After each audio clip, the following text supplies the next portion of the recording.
ಸ್ನೇಹಿತರೆ, ಒಮಾನ್ ದೇಶದಲ್ಲಿ ಲಭ್ಯವಿರುವಂತಹ ವಿಸಿಟ್ ವೀಸಾಗಳ ಬಗ್ಗೆ ಈ ವಿಡಿಯೋ ಮೂಲಕ ತಿಳಿಯೋಣ. ಒಮಾನ್ ದೇಶದಲ್ಲಿ ಒಟ್ಟು 4 ವಿಧದ ವಿಸಿಟ್ ವೀಸಾಗಳಿವೆ. ಒಂದು 10 ಡೇಸ್ ವಿಸಿಟ್ ವೀಸಾ, 10 ದಿವಸಗಳ ಪ್ರವಾಸಿ ವೀಸಾ. ಎರಡನೆಯದು 30 ಡೇಸ್ ವಿಸಿಟ್ ವೀಸಾ, 30 ದಿವಸಗಳ ಪ್ರವಾಸಿ ವೀಸಾ. ಮೂರನೆಯದು 1 year multiple entry visit visa, ಅಂದರೆ 12 ತಿಂಗಳ ಪ್ರವಾಸಿ ವೀಸಾ. ನಾಲ್ಕನೆಯದು ಆಗಸ್ಟ್ 3ರಿಂದ ಪ್ರಾರಂಭವಾದಂತಹ 14 ಡೇಸ್ ಫ್ರೀ ವಿಸಿಟ್ ವೀಸಾ, ಯಾವುದೇ ಶುಲ್ಕವಿಲ್ಲದೆ 14 ದಿನಗಳ ಪ್ರವಾಸಿ ವೀಸಾವನ್ನು ಒಮಾನ್ ಸರ್ಕಾರವು ಆಗಸ್ಟ್ 3ರಿಂದ ಪ್ರಾರಂಭಿಸಿದೆ. ಒಟ್ಟು 4 ಕ್ಯಾಟಗರಿಯ ವಿಸಿಟ್ ವೀಸಾಸ್ ಅವೈಲೇಬಲ್ ಇದೆ. 10 ಡೇಸ್ ವಿಸಿಟ್ ವೀಸಾ ನಾವು ಅಪ್ಲೈ ಮಾಡಿ, ಈ ಎಲ್ಲ ವಿಸಿಟ್ ವೀಸಾಗೂ ಅಪ್ಲೈ ಮಾಡಬೇಕಾದ್ರೆ 6 ಮಂತ್ ವ್ಯಾಲಿಡಿಟಿ ಇರುವ ಪಾಸ್ಪೋರ್ಟ್ ಬೇಕು.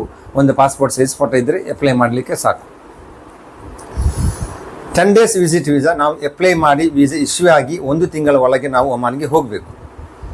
ಒಮಾನ್ಗೆ ಹೋಗಿ ನಮಗೆ ಅಲ್ಲಿ ಮ್ಯಾಕ್ಸಿಮಮ್ 10 ಡೇಸ್ ಇರಬಹುದು.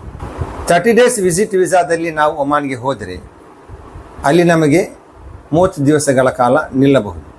ಅದಕ್ಕಿಂತ ಜಾಸ್ತಿ ಅಲ್ಲಿ ನಿಲ್ಲಬೇಕಾದರೆ ಈ 30 ದಿವಸಗಳ ಕಾಲಾವಧಿ ಮುಗಿಯುವ ಒಳಗೆ ವಾಪಸ್ ಅಪ್ಲೈ ಮಾಡಿ ಇನ್ನೊಂದು ತಿಂಗಳಿಗೆ ಅದೇ ವಿಸಿಟ್ ವೀಸಾವನ್ನು ಮುಂದೂಡಬಹುದು, ಎಕ್ಸ್ಟೆನ್ಷನ್ ಮಾಡಬಹುದು.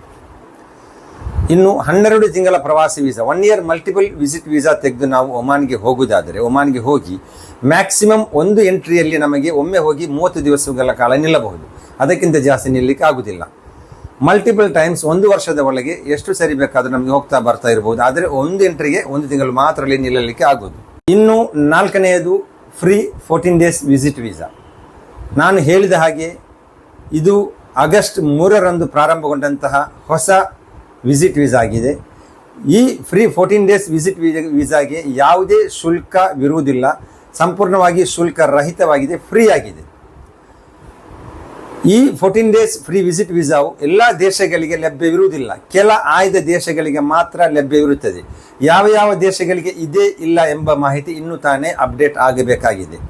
ಸೊ ಡೈಲಿ ಟ್ರಾವೆಲ್ ಅಪ್ಡೇಟ್ಸ್ಗೋಸ್ಕರ ದಯವಿಟ್ಟು ನಮ್ಮ ಚಾನಲ್ನ ಸಬ್ಸ್ಕ್ರೈಬ್ ಮಾಡಿ, ಸಹಕರಿಸಿ, ಶೇರ್ ಮಾಡಿ. Thank you.